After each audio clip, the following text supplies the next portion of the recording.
Good afternoon. I'm Victoria Wright. I'm the Marketing and Outreach Coordinator for the Department of Procurement Services.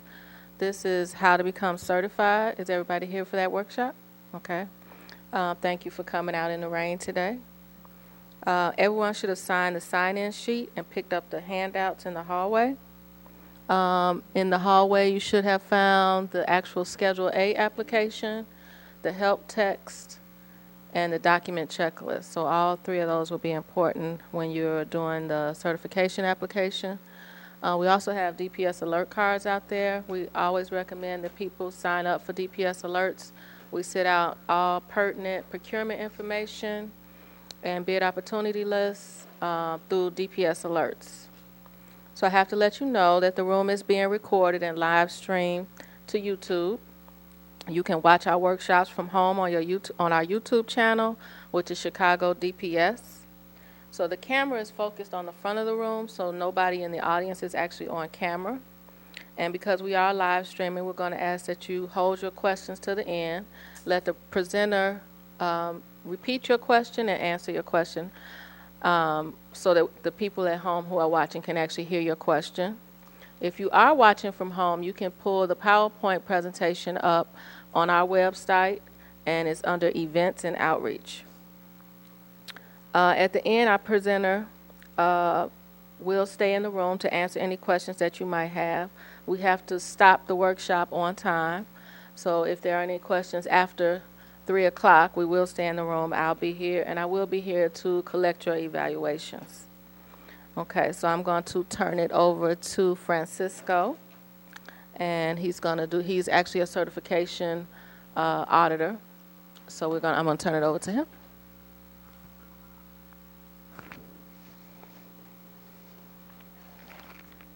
Okay.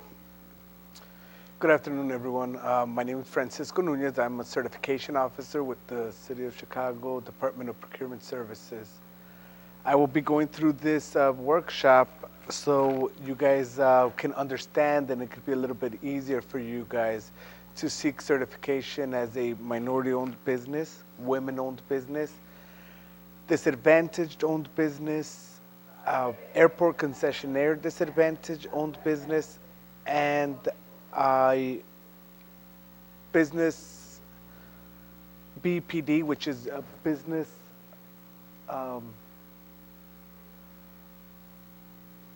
business enterprise for people with disabilities.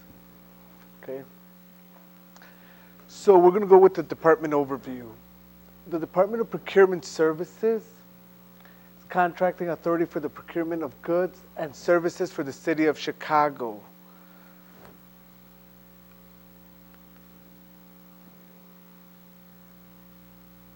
Okay, we work together as a team to make sure that the City of Chicago is receiving all goods and services that are needed for us to function properly.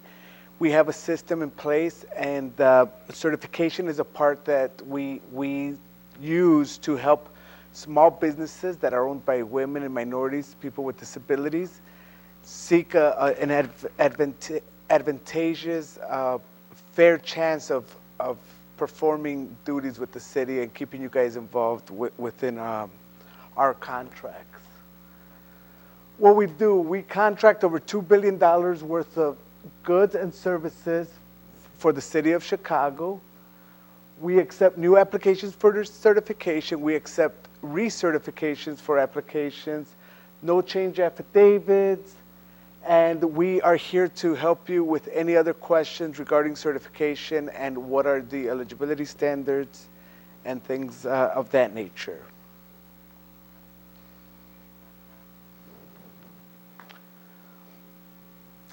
Continuing with what we do, we contract compliance with negotiated contractual M and WDBE participation goals. This is what I was referring to earlier. Every single contract with the City of Chicago will have participation goals. It all depends on the bid that we have or what the specifics of this contract may be.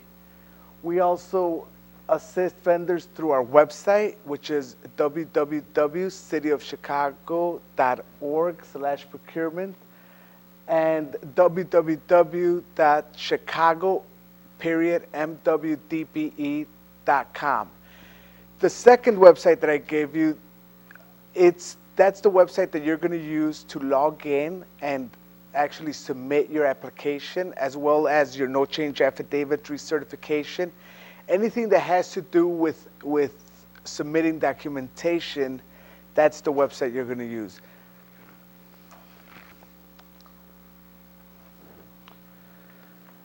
Five certification programs. We'll start with minority-owned business enterprise. A minority-owned business enterprise is a firm that is owned and controlled by a minority, 51% or more. But it's very important that you guys understand that for all of our programs, the qualifying member or owner of the firm must be in control. So for example, if you have two owners and the minority is 51% owner and a non-qualifying member is 49% owner, but if the 51% owner who is a qualifying member does not participate full-time or does not control the firm, your firm will not be eligible for certification. We also have a woman-owned business enterprise that is geared towards women owners of the firm. Same thing applies, 51% owner. And then business owned by people with disabilities. This one is a little bit different because this could be a firm that is ran by a person with disability. So there's organizations out there that the owner may not be the actual person with disability, but the president or the director of the program or of the for-profit organization can be the person with disabilities, and they may be able to qualify.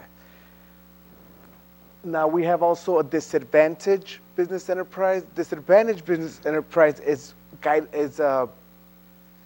it's guided by federal regulations, so that's not a local program. We try to make a distinction between our local and federal programs.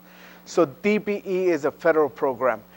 The Department of Transportation comes out with the guidelines of what allows you to, or the prerequisites to qualify for this program.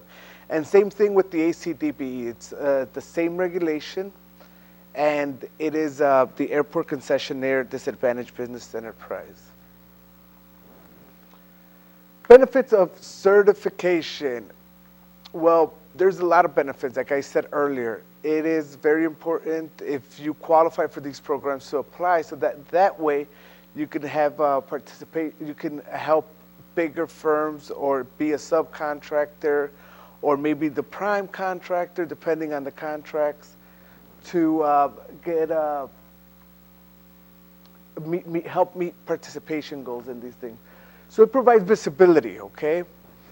Once your firm is certified, you will forever be listed on our directory. So, and the good thing about this, we have a lot of firms that are bigger that don't qualify for our program, or are owned by people that are not qualifying members, who are always seeking the help of good minority, women-owned companies, and they can go into our directory and search by name, they can search by codes that they're looking for, and they'll find you and they'll contact you, because all your contact information will also be provided there. And there are minority, women, and disadvantaged person goals in every one of the city projects, like I mentioned before. This is why it is very, very important that you continue to bring this, to continue to keep this certification up to date at all times. You never know when a contract opportunity might show up. But continuing on benefits to being certified of the City of Chicago, the City of Chicago has a target market program as well, which provides exclusive bidding to certified firms. So there are some opportunities out there where the City of Chicago is going to look for a minority, women-owned firm to take on the project all together. So earlier I mentioned how there's bigger firms that have non-qualifying members that will be looking for you. There are also opportunities where you don't need to be a subcontractor. You would actually get the entire contract. Of course, you have to go through the bidding process, and you have to demonstrate that you can perform the work and go through all of our process to get this contract. But one of the main requirements is to be certified with the City of Chicago. Okay, and this is just as a certification officer. I can tell you that a lot of people will come to us and say, well, I applied for my minority or women-owned business enterprise certification because I have an opportunity to get a project. Don't wait for that opportunity to be there. Do it now, okay? I'm sorry, give me 1 second. Can you redo it? Okay, do you qualify? Okay, there's a lot of ways to qualify for there's a lot of groups that qualify for these programs. So here's a list of just the ethnicity or the way that what we consider to be disadvantaged and how you would qualify for the program. If you're African American, Hispanic, Asian, Native American, if you're a woman, or a person with disability. Other individuals that may feel that they are disadvantaged can apply for the program, but they have to be able to provide evidence that they are disadvantaged and that they have not had the same opportunities that someone who has never been disadvantaged has had. But that burden falls on you, and you would go through a little bit of a different process, which is a little bit longer. It goes through a board that will determine whether, in fact, you are disadvantaged or you are not.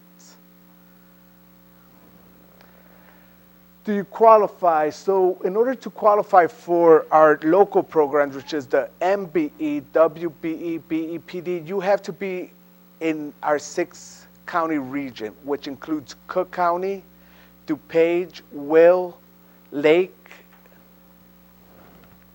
McHenry, and Kane County. For the federal programs, DBE, ACDBE, you could be anywhere in the city, in the state of Illinois. And as a matter of fact, for DBE, ACDBE, you can be out of state and still qualify to be certified in the state of Illinois, as long as you are certified in your home state. Mm-hmm. Yes. The questions we'll answer at the end of the presentation. Okay, do you qualify, or application process? So in order to apply for the program, there's 2 ways to do it. You can submit a hard copy, or you could do it electronically. As a certification officer, I will tell you that I highly, highly, highly recommend that you submit. I highly, highly recommend that you submit it electronically. The reason why you want to do it electronically is because you will have an electronic stamp on everything you submitted, and there can't be any confusion on what you submitted or what you didn't submit. Everything has a timestamp that cannot be changed by anyone or anything.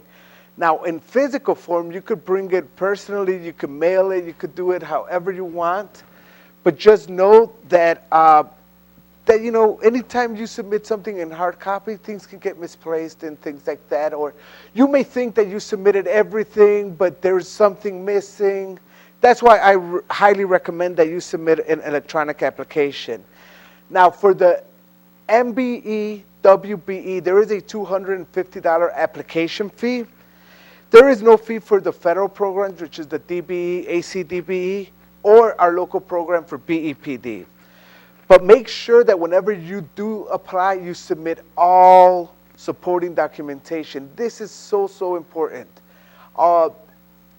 The time always starts over whenever we need to request more information. So if you submit an application with very little information, once we request the new information, the clock is going to start all over. So please be sure to submit all of the information that is required. What we need from you, we need your contact information, type of certification you are seeking. BEPD does require an additional schedule, which is considered the Schedule G form. We're going to need ownership information, employee information, facility information, financial information, licenses for applicant and business. We do understand that there is some businesses that don't have licenses. We do understand that some businesses are startups, so financial information is going to be limited. All of that we understand, but these are our requirements for the application process. Okay, what we need from you, we need you to have experience. How are you going to demonstrate this? By providing us with your resume, any professional associations you're with, a listing of equipment that you owned, any leases that you may have on equipment, or or even just the office space that you rent. Contract information. Contract information it's the best thing that you can submit to us. Contract information will show us that you have done this, that you are currently doing this. It's good to send us any contracts that you have maybe already executed completely, and you've already billed and you've already been paid for. Current contracts that you're currently working on. So that's why we always recommend to go 2 years back and give us the most relevant information, if not all of the information of all the contracts that you have performed in. Also, show us invoices. How are you billing your customers?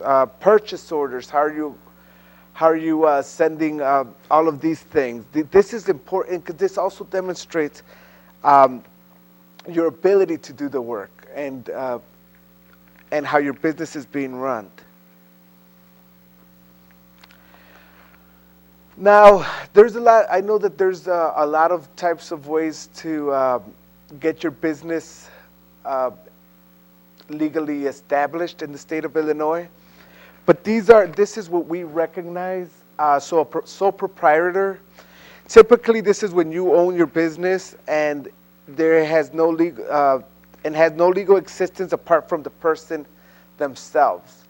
We recognize sole proprietorships, a general partnership when 2 or more people go into business together without any formalities or partnership agreements.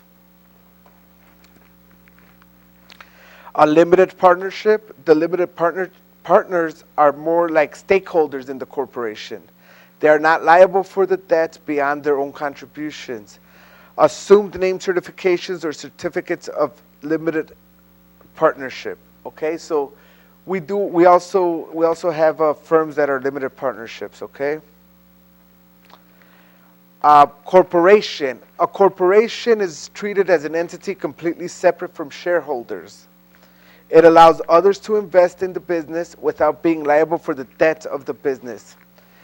But whenever you do have a corporation, you have to be in good standings with the state of Illinois at all times.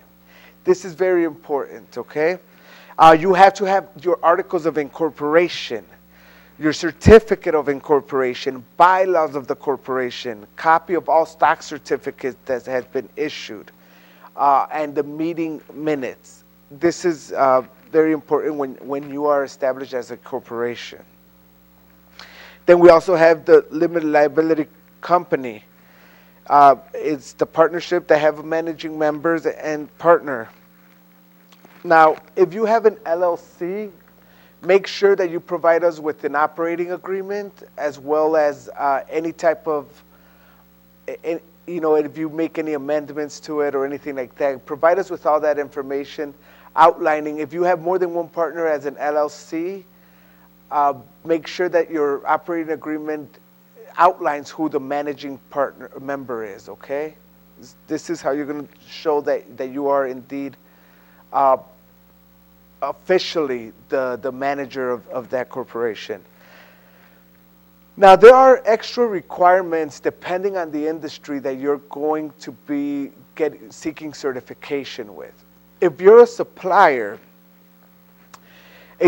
must be a regular dealer, which is a firm that owns, operates, or maintains a store, warehouse, or other establishment in which materials, supplies, articles, or equipment are bought. So you have to keep a stock and regularly sell or lease to the public in the usual course of business, okay?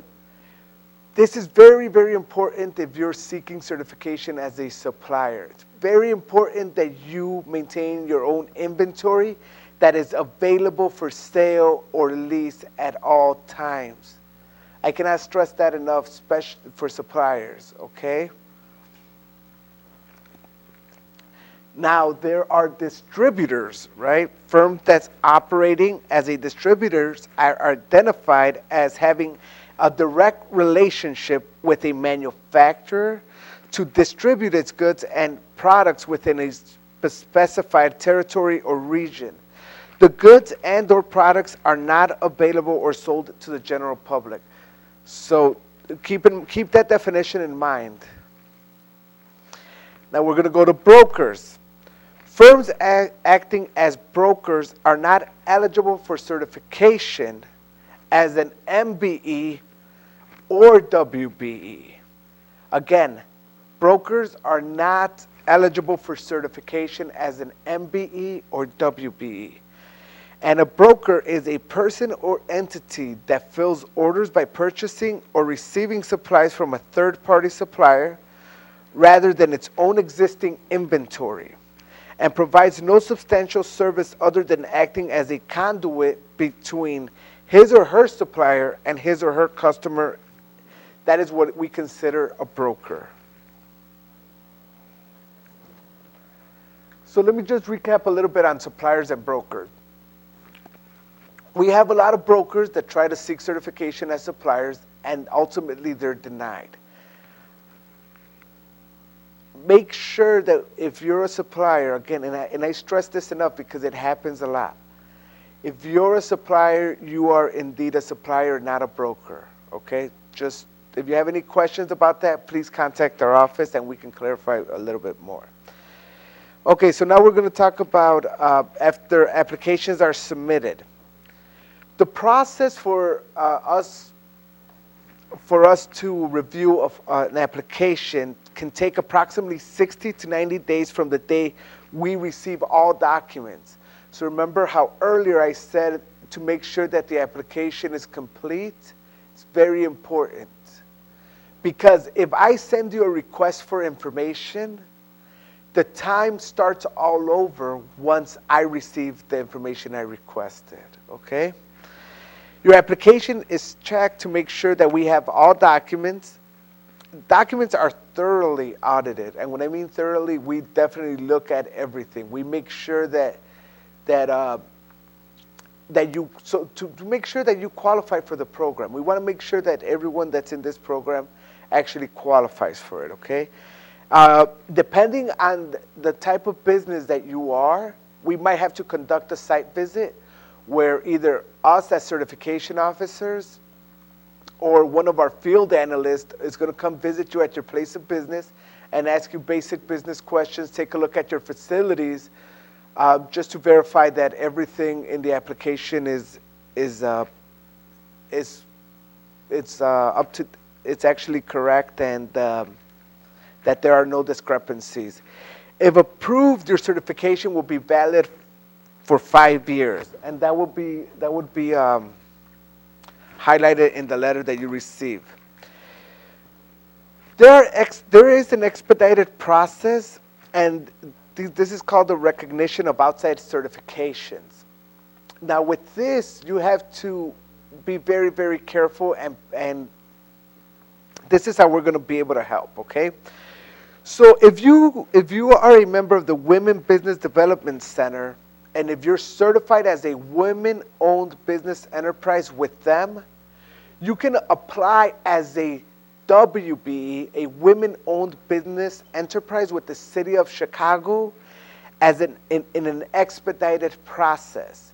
Now, with the expedited process, we are going to ask you for less documentation. Okay, it's going to be less documentation, and we're going to take approximately 60 days to complete the review. Okay, but remember, if you are certified with the Women's Business Development Center, this only applies to women-owned business enterprise. Now, if you are a member of the Chicago Minority Supplier Development Council, this only applies to minority-owned businesses. So you again can qualify for our expedited process, which requires less documents, and it takes approximately 60 days to receive a response. A lot of times we have women who are also minorities who are certified through the Women's Business Development Center, and they apply for women-owned business enterprise and minority-owned business enterprise. But the problem is that we can only expedite the women-owned business enterprise portion of your application. For your minority part of the application certification, you will have to submit a full application. This is very important, and it's one of the changes that we have been working on recently with our certification department. And same thing goes for the minority-owned business. All vendors, once you're certified, must submit a annual no-change affidavit. During your annual no-change affidavit, what you're telling us is if there has been any significant changes from the original date of application. So for instance, if I apply for certification, I get my certification today. A year from today, I have to submit a no-change affidavit. If there has been no changes on any of my business functions, I just hit no on everything, and the certification officer will review this, and they will update your certification. If there is a change, you must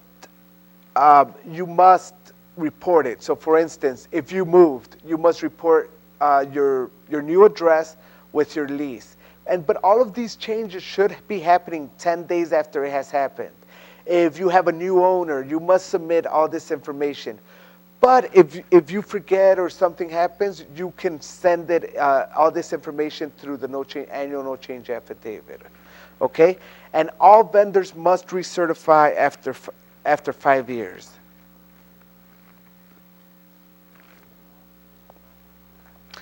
Okay, so say for instance, you submit an application and you get certified in what you currently do. But then 2 years down the road, you get introduced into a new business function and you decide that, wow, I really like this, I'm good at it, and I can do the work. So now you want to seek an expansion request. So you can do that in the middle of your certification. You can submit what's called an expansion request, which is pretty much going to expand the services that your firm is now providing. So just to give you a quick example, if I'm a carpenter and I get certified as a carpenter, but now I got opportunities to work as a mason, I went and I got my mason's license, so I'm a mason now. I can actually apply to add masonry into my certification. And that happens more than not. We understand that businesses evolve throughout the years, and we don't want you guys to get stuck with what you originally applied for. But right at this moment, if it's a new application, please be sure to just add what you can currently do, okay? And there shouldn't be an expansion request a year from now or but if it does arise, please submit an expansion request. And with the expansion request, we are going to ask for evidence such as licenses, contracts, insurance if needed. So it'll be like a mini recertification, but just kind of evaluating whether you can perform the work or not. Okay, and just so you know, the Department of Procurement Services certifications are used by the following sister agencies. They accept the City of Chicago certification, which is the Chicago Public Schools, Cook County. And with Cook County, just so you know, if you're certified with Cook County, the City of Chicago accepts their certification as well. So there is no need to be certified with the City of Chicago if you're already certified as a minority-owned business or a women-owned business with Cook County. That's very important, okay? And the Chicago Park District, Public Building Commission, Chicago Housing Authority, CHA, CTA, Chicago Transit Authority, City Colleges, Metropolitan Pier Exhibition Authority, and the Water Reclamation District.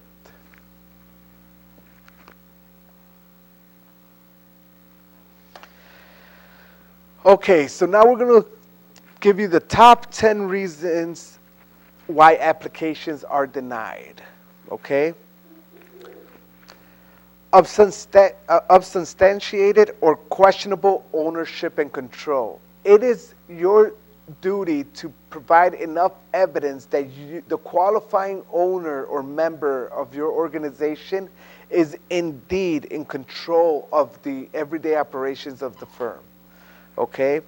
Unclear description of critical functions and who is responsible. It is very important that you know in your firm who is responsible for what, okay? Company cannot substantiate where startup funds, expansion, capital came from. So especially for new applications, it's very important that you can demonstrate where that money or the capital contributions came from. So for instance, if you're a delivery service and your entire capital contribution was a pickup truck that you have, well, you have to prove that you indeed bought that pickup truck, and you have to show us proof that it is your pickup truck, okay? Outside secondary employment takes the majority of the MW, BEPD, DBE enterprises' time each day. So for instance, if I start my own company, and my company is a construction company, but then I work for a different construction company, that can be an issue. Because who's running your day-to-day operations in the business that you're trying to certify? Okay, so that's a big reason why people don't get denied for certification. And the company is not located in our 6-county region. So this one applies to a lot of firms that have, say for instance, if you have 3 employees here and you have 10 employees in the state of Missouri. You have 10 employees in the state of Missouri, 2 here, so that's 12. So the majority of your employees are outside our 6-county region, therefore you are not eligible for certification. The majority of your full-time employees must be employed within the 6-county region. Points of contact do not respond to requests for information in a timely manner. So if I send you a request for information, I will specifically tell you how many days you have to respond. Normally it's about 15 to 20, depending on the certification you are trying to get. If you do not respond to these RFIs, we will close your application for non-respondents. Inconsistencies in the applicant firm name amongst various documents. So say for instance, if I own Francisco Nunez Incorporated and I'm 100% owner of that, but then I'm also submitting documentation for Francisco Nunez LLC, those inconsistencies will definitely be cause for denial. Problems with contracts, missing, incomplete, not signed, and executed by qualifying owners, or have no corresponding proof of payment. So again, this goes back to the control issues, right? If you're the owner of a company, you should be in control of all of these parts of your business. If if someone else is signing your contracts, there might be a good reason why they are, but you just have to let us know, and it has to be make sense, and there has to be in a sense of an explanation on what's going on here and why someone else is doing this. Also, being able to provide proof that actually the contracts were paid for. If I ask for proof that if you submit a contract saying that you did work for ABC Telecommunications Incorporated, we want to see the checks that ABC Communications Inc. sent you and that you cashed and deposited into your account. We want to see that, okay? Required documents are not attached, or no explanation is given as to why the documents are not available. So we do have a lot of requirement documentation, and we must receive it. And if we don't, again, a valid reason or explanation on why it cannot be presented to us would suffice, as long as it's a valid reason. 3 years of tax returns, taxes. We are going to need both your corporate or your business taxes and your personal taxes. That is important. We do understand that in some instances, we may have a company that has only been in existence for 1 year. So of course, you're not going to be able to give us 3, but you can give us 1. A quick note stating we were incorporated in 2013. Therefore, we only have 2013 tax returns. We currently have an extension for 2014 tax returns. That's normal, and we understand that. Where to go for help? Well, you started in the right place. You came to this workshop, or you're tuned in online. And also, you can come to the Department of Procurement, which is at City Hall, 121 North LaSalle, room 806, or you can call our line at 312-744-4900. And we're always available to help you guys. So please reach out with any questions or anything you may have. Also, there are assist agencies out there that can help you.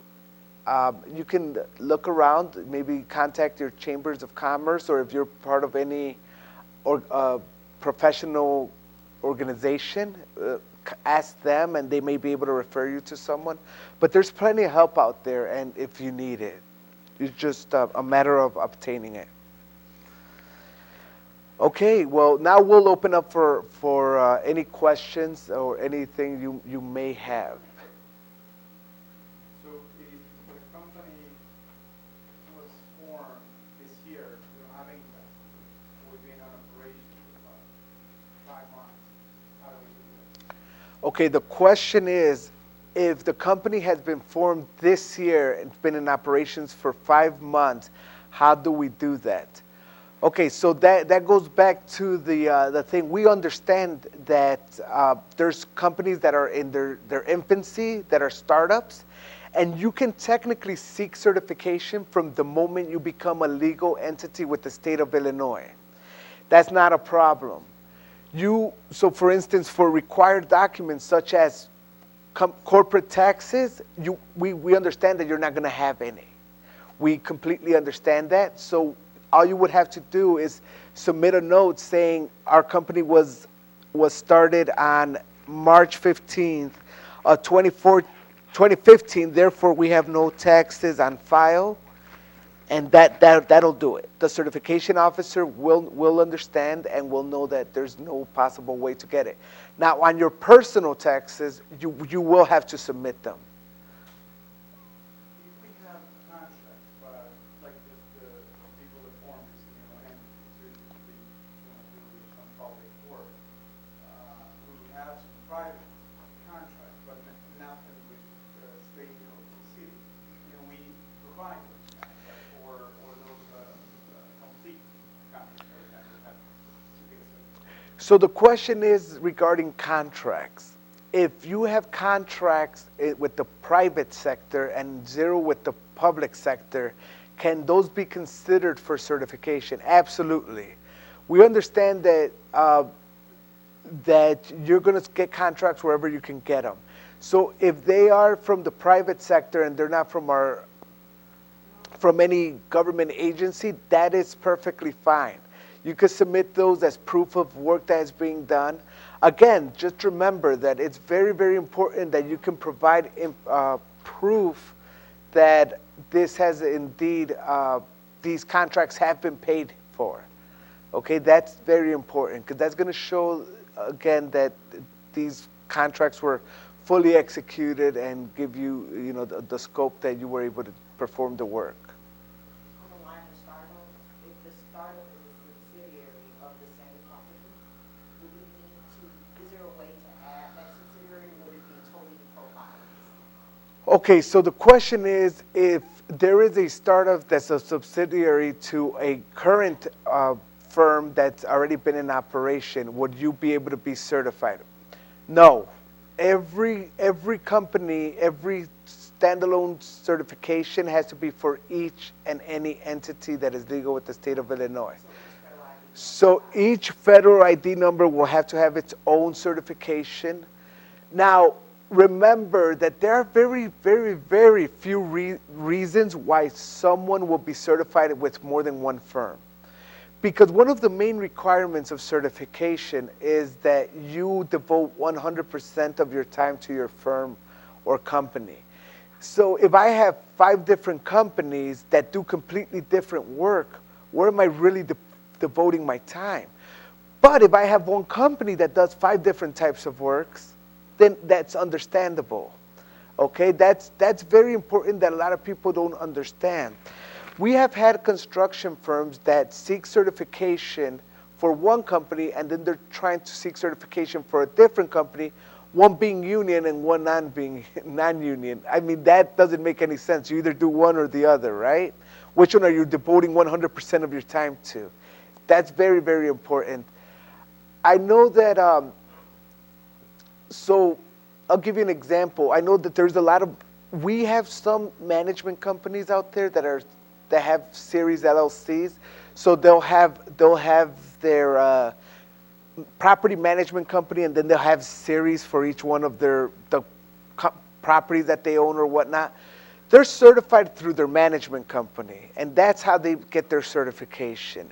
They don't get their certification through any of their series. Okay, so it's just, that's very, very important that you guys understand that one company is usually what is going to be certified. If you're seeking certification for more than one, there are very, very limited reasons that are acceptable on why you have 2 companies with the same owner that are certified with the city of Chicago. Would they go for employment also?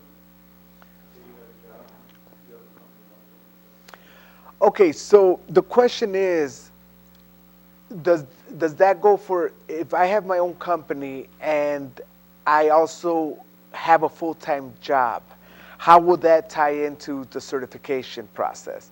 We understand here at the city, we understand everybody has to make ends meet. And sometimes with being a startup company, it's very difficult to just drop everything and devote 100% of your time here.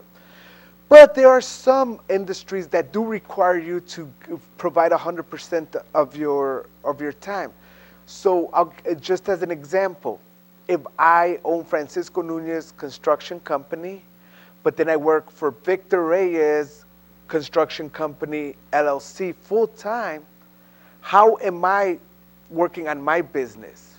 But now, let's give another example. Now, if I work for Francisco Nunez Accounting Services, and then I own Pedro Lopez Management Consulting Firm, I mean, technically, I can get off work, and then after work, I can work from 5 to 10 p.m. on my business because it's acceptable. I mean, who's to say that you're not devoting 100% of your time to that time? So it's all subject to review. We always recommend that you apply for certification if you feel that you qualify for the program. It's very important that you seek the certification if it's going to be beneficial to you. Okay, does that answer your question? Okay, perfect. Yeah, go ahead. Mm-hmm. If you were a public employee, can you still be certified? The question is, if you're a public employee, can you still be certified? Well, it depends on where you work. It depends on where you work and what you're seeking certification with. For instance, me as a certification officer, I cannot be certified in any firm with the city of Chicago. And again, it's all subject to the evaluation of what you're trying to do and if there's any conflict of interest, because I mean, public employees have an ethics, we have ethics, ethics to uphold, and we have to always disclose everything and anything that we do outside of our job. But just so you guys know, if when people always ask me questions about, well, do you think I qualify? I always tell them to apply for certification, because no matter what, if you receive a denial, it's not original. The original, we call it the preliminary denial.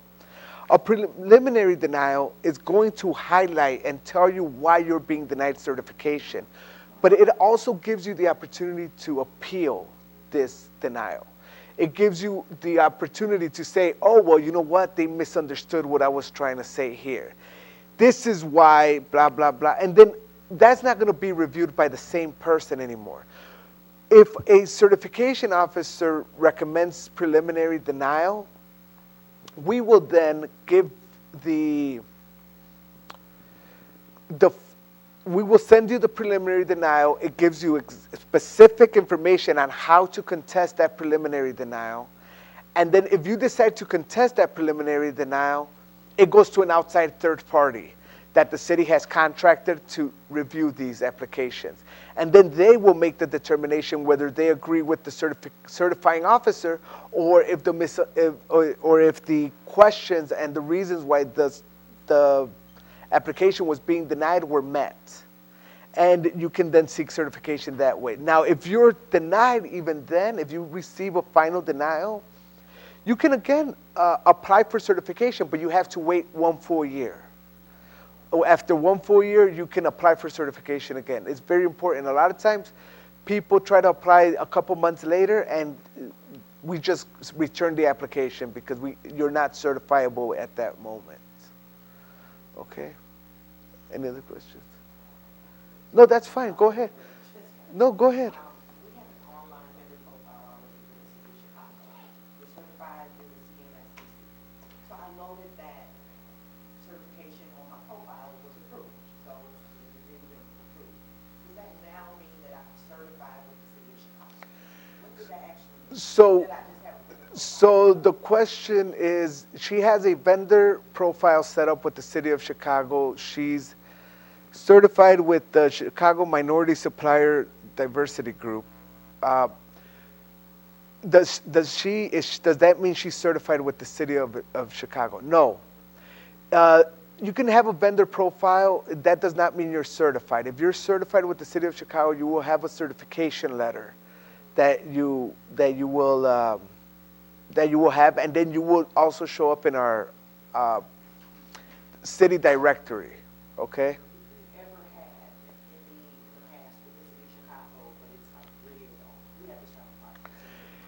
The question is, if you had an MBE certification with the city of Chicago, but it's like 3 years old and no one has touched it ever since, do you have to submit for recertification, or do you have to start all over? What's the process? Well, that's on a case-by-case basis. For that one, I would have to look up your firm and see where you're standing. Because it may be as simple as just submitting a no-change affidavit, or you might have to submit for a recertification. Or maybe you lost your certification for one reason or another, and we can answer those questions on a case-by-case basis. Yes, I will give you my contact information. You could call me. Okay? Any other questions? Okay, again, I just want to make sure. Go ahead. No, go ahead. We have time. We have time.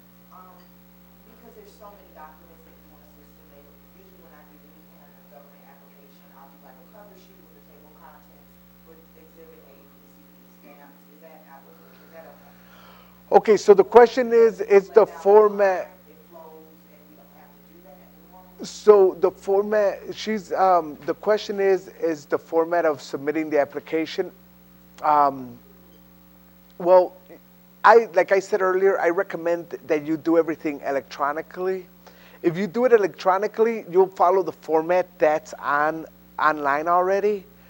But if you do it in physical, in a hard copy form, which we highly discourage, however you want to submit it, it's up to you.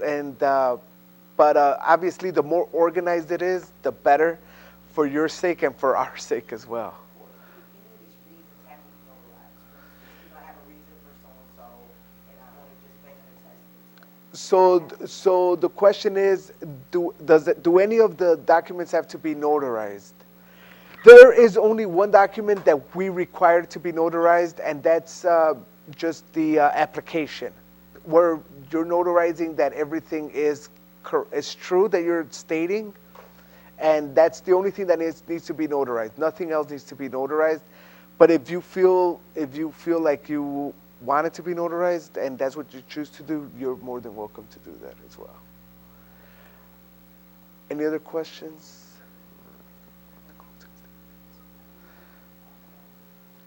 Thank you for coming to the workshop, and for those viewing online, thank you for viewing our workshop. The City of Chicago is dedicated to small businesses, and we appreciate your interest in the MBE, WB, BEPD, DBE, ACDB programs. I know that's a tongue twister, huh? But if you have any questions, please feel free to contact our offices. Thank you and have a good day.